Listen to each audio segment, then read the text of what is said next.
They say queens die quietly, in white sheets, in candlelit rooms, surrounded by priests whispering prayers meant to guide them gently into eternity.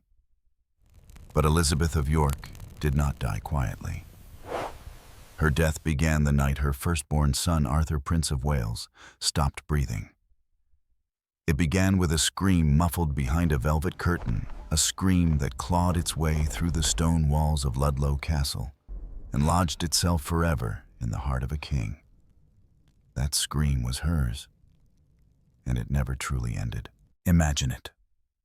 A messenger riding through the dead of night frost, biting into his cloak hooves, exploding mud as he races toward Richmond.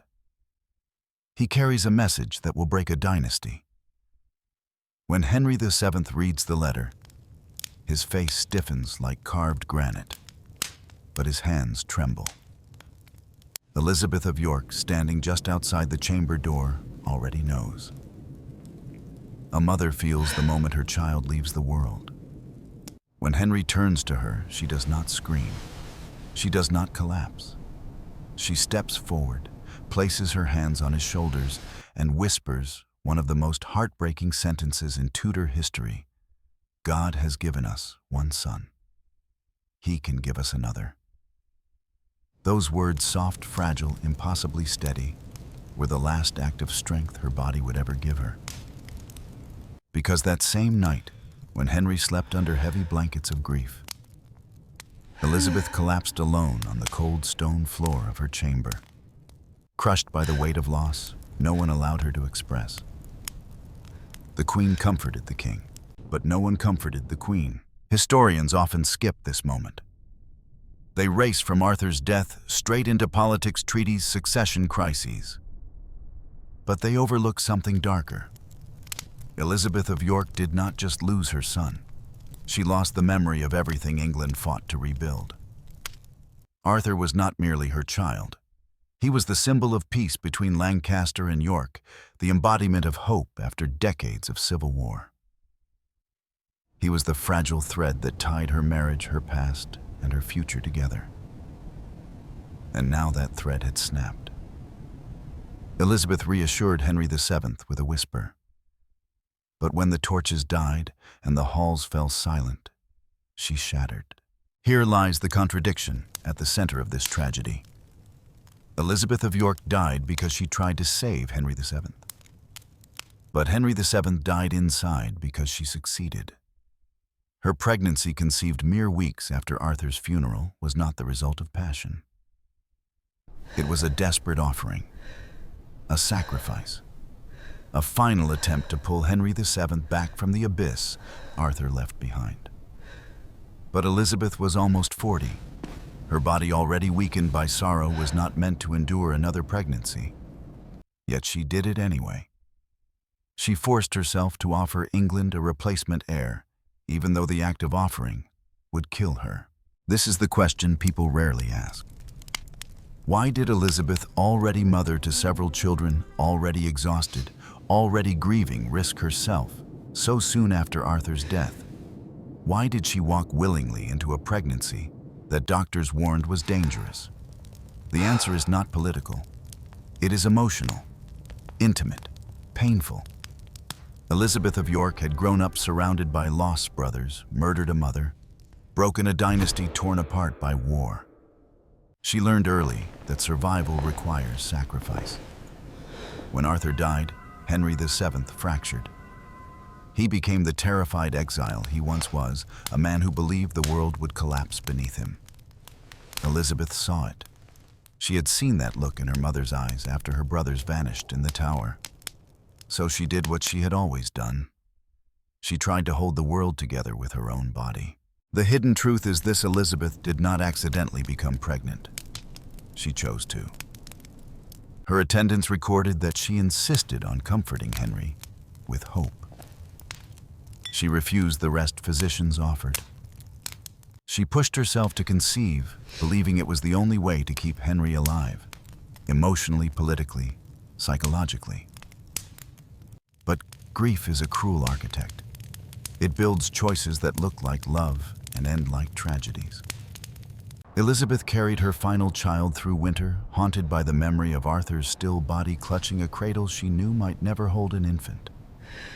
And when the labor began, when the blood pooled, when the room filled with a heavy silence, midwives recognized too well everyone in the room. Knew two lives had walked into that chamber. Only one would leave. So here is the truth. The one whispered behind closed doors, the one textbooks try to soften. Did Elizabeth of York die trying to replace her son? Or trying to save her husband? Which loss shaped the Tudors more? Arthur's, which broke the dynasty, or Elizabeth's, which broke the king himself? Because her death did something catastrophic. It turned Henry VII into the cold, paranoid, grasping ruler. He became a king terrified of losing control, haunted by memories of everything he had once lost. Elizabeth's love reshaped England into something darker. And that is a truth the Tudors never wanted the world to hear. Grief does not always wail. Sometimes it whispers soft, relentless, poisonous. After Arthur's death, the entire palace seemed to breathe differently. Corridors once filled with music felt hollow. The tapestries looked duller. Even the air tasted colder, as if sorrow itself had seeped into the stones. Henry VII walked through this silence like a man trapped between worlds, half king, half ghost. He ate little. He spoke less. And when he slept, he dreamt of a cradle that would never again rock. But Elizabeth of York did not have the luxury of despair. She was queen. She was mother. She was the last thread binding two warring houses. And in the dark stillness after Arthur's funeral, she heard something no one else heard, the cracking of the Tudor dynasty. History remembers her as Serene, the gentle queen, the quiet consort. But that night, when she collapsed alone on the cold floor of her chamber, the serenity shattered. Her ladies found her hours later, knees drawn up, face buried in her hands, the remnants of muffled sobs trembling through her body. No witnesses, no comforters, just the crushing weight of a mother who had outlived her child. Arthur was her hope, her pride, her symbol of unity, but he was something else too, a wound reopened. He reminded her of her lost brothers, the princes in the tower, the boys who vanished into the dark and never came back. Arthur's death wasn't just the loss of a son. It was the echo of every ghost the House of York carried. And now, another ghost had joined them. They say grief drives people to extremes. But what Elizabeth did next was something darker, something more primal. She tried to fill the void with another child. Not because she wanted to, because she believed she had to. Henry VII was unraveling. The king who once ruled with icy precision now stared blankly at walls. He walked the corridors like a man who feared every shadow.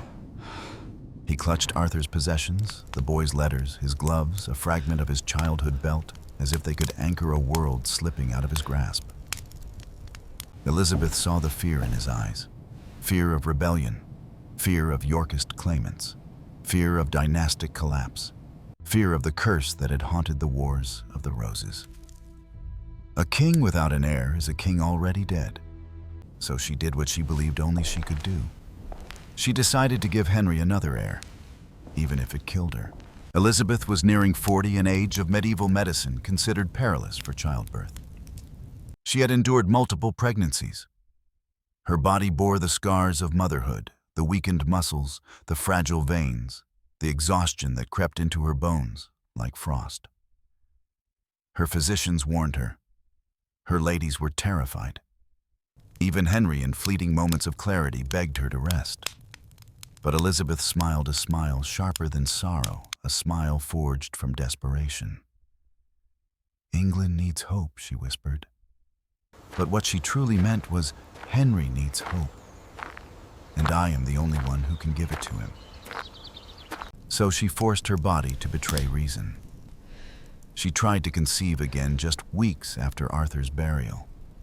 Not out of desire, not out of ambition, but out of a love so excruciatingly selfless that it became its own form of destruction. Once she conceived, the palace tried to rejoice. They wanted to believe this child would patch the wound Arthur left behind. But beneath the surface, everyone knew this was too soon, too risky, too unnatural. Elizabeth's body was failing. Her hands trembled, her steps slowed, her face paled to the color of candle wax. Her ladies whispered in corners, fear curling in their voices like smoke. She cannot survive this. But Elizabeth kept moving, kept smiling, kept assuring Henry that this child, their child, would save them. Yet every night alone in her chamber, she pressed a hand to her stomach and felt the terrifying truth. The life inside her was taking life from her. Henry VII watched his wife decline, and a terrible contradiction took root in him. He needed the child, but he could not lose her. He needed an heir, but he had already lost the mother of his firstborn. And beneath all his royal titles, beneath the crown, the power, the cold, kingly discipline, Henry VII was, for the first time since childhood, afraid. He visited Elizabeth more often, sometimes late at night, sometimes sitting silently beside her bed, watching the rise and fall of her breath, as if daring death to touch her. But death had already chosen her. He just hadn't taken her yet. When the labor began, the midwives knew this would end badly. The contractions came too soon. The pain was too sharp. The bleeding was too heavy. Elizabeth gripped the sheets, whispering Arthur's name between gasps, as if she were trying to hold on to both of her children at once. Hours later, she delivered a daughter. A beautiful, perfect little girl. But the room did not erupt in joy. There was no celebration, no triumphant cry, only silence. A silence heavy with understanding. This child had arrived at the wrong moment. A daughter could not replace a prince. A newborn could not fill a grave. And Elizabeth, now pale cold, fading, knew it too. She reached for her daughter only once. Then her hand slipped away. When Henry entered the chamber, he did not ask about the child. He asked about Elizabeth. And when he saw her eyes half closed, skin drained of life, the faintest trace of a smile still on her lips, something inside him broke. He knelt beside the bed, burying his face in her hair, his voice cracking like a man who had finally been defeated.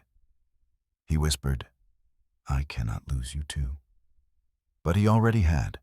Elizabeth of York died on her 37th birthday. The child who cost her life died only days later. 2 graves, 1 queen, 1 daughter, and a king who would never be the same. This is the truth almost no historian says aloud.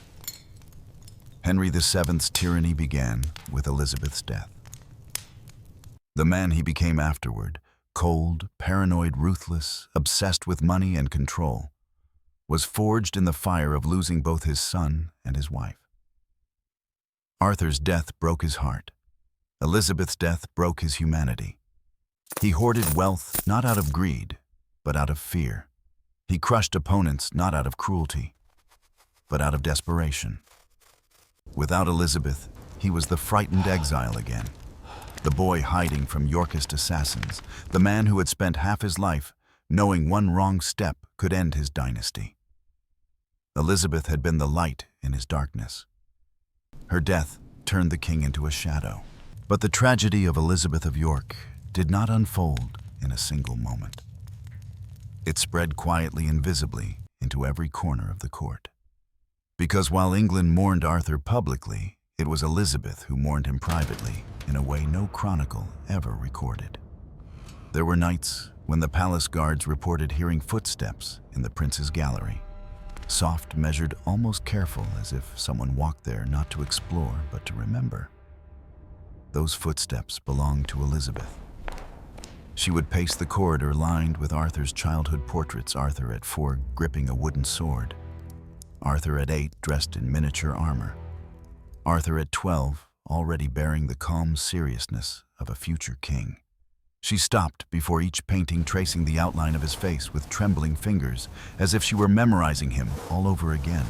or as if she feared she might forget him if she didn't. The servants learned not to follow her there. The guards learned not to ask questions. The palace learned to pretend they did not hear the queen whisper her son's name into the dim, echoing silence, because grief had become her only companion. In public, Elizabeth remained composed, standing beside Henry, accepting condolences, offering soft smiles to nobles who spoke of God's will. But in private, she fought a war that had no battlefield except her own body. She knew Henry was collapsing. She knew the Tudor dynasty was cracking, and she knew deep in her bones that the weight of salvation rested on her shoulders. Was it fair? No. Was it expected? Always. Queens were not allowed to grieve. Queens were expected to produce, not to break. And Elizabeth, raised by a mother executed in a civil war and a father murdered by ambition, knew exactly what happened to dynasties that failed to replace their dead. She would not let the Tudors join the ghosts of York and Lancaster. Not yet. Not while she still drew breath. So she forced herself to eat, forced herself to smile, forced herself to touch Henry's hand and whisper that the kingdom would endure. But those reassurances were not for England. They were for him. Because Henry VII, cold, calculating. Careful Henry had become a man whose soul was cracking under grief.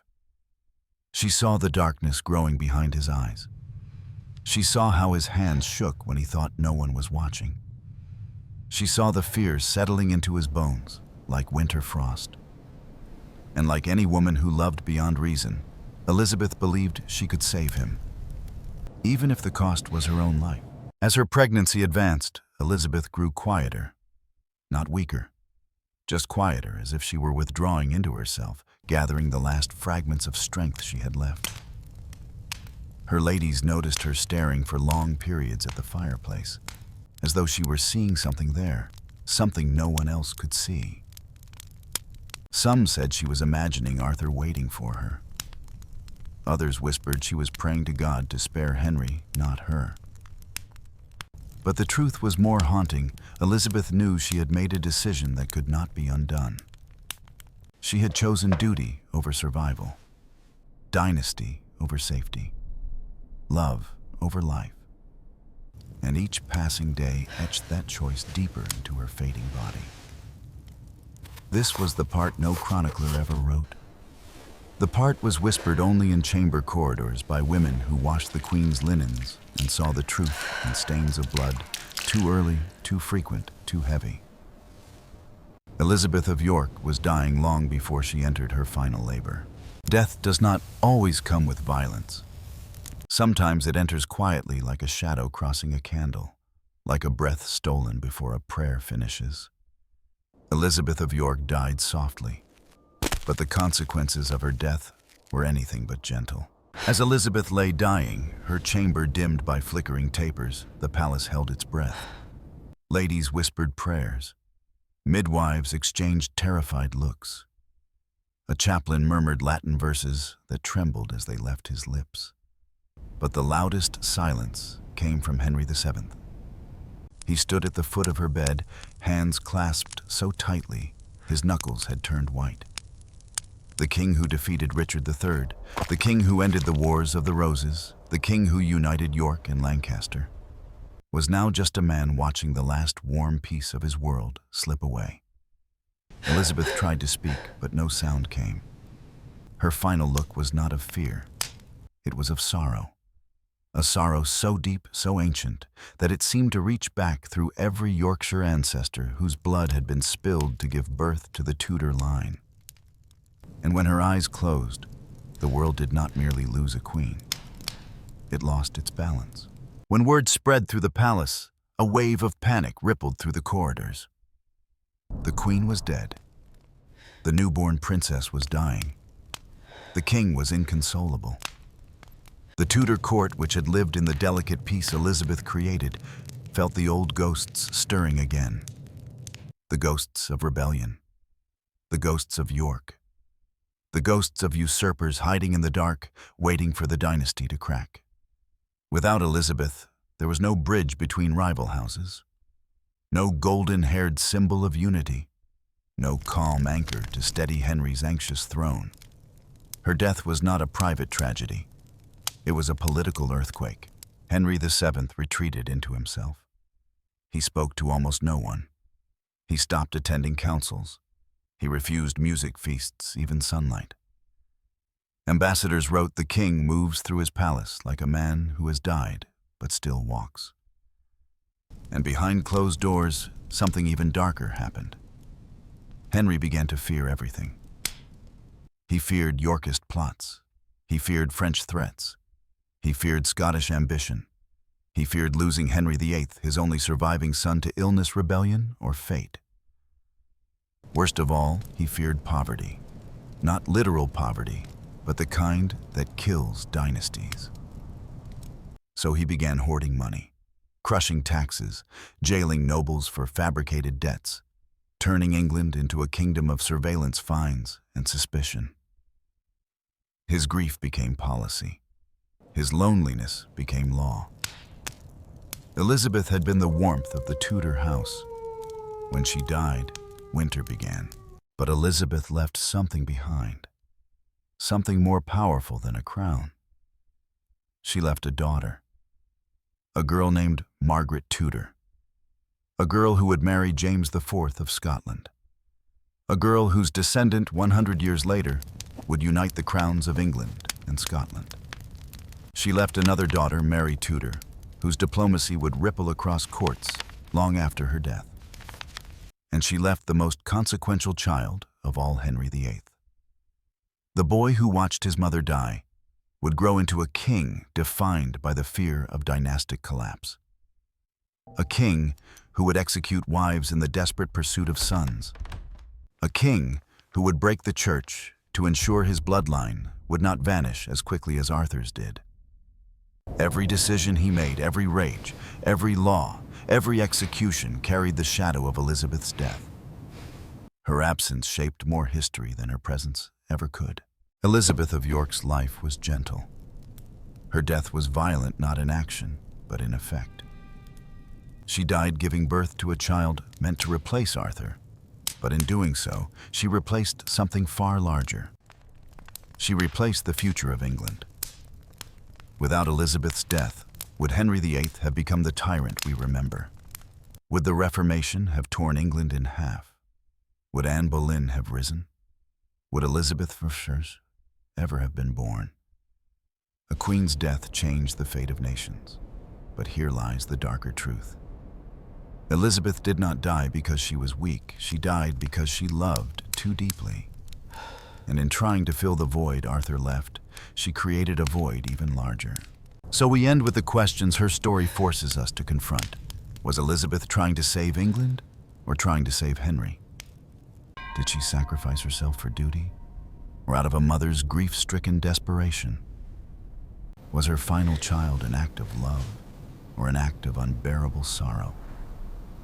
And the darkest question of all, one whispered in the corners of Tudor scholarship. If Elizabeth of York had lived, would Henry VIII have become a different man? A gentler king, a faithful husband, a ruler not driven by ghosts?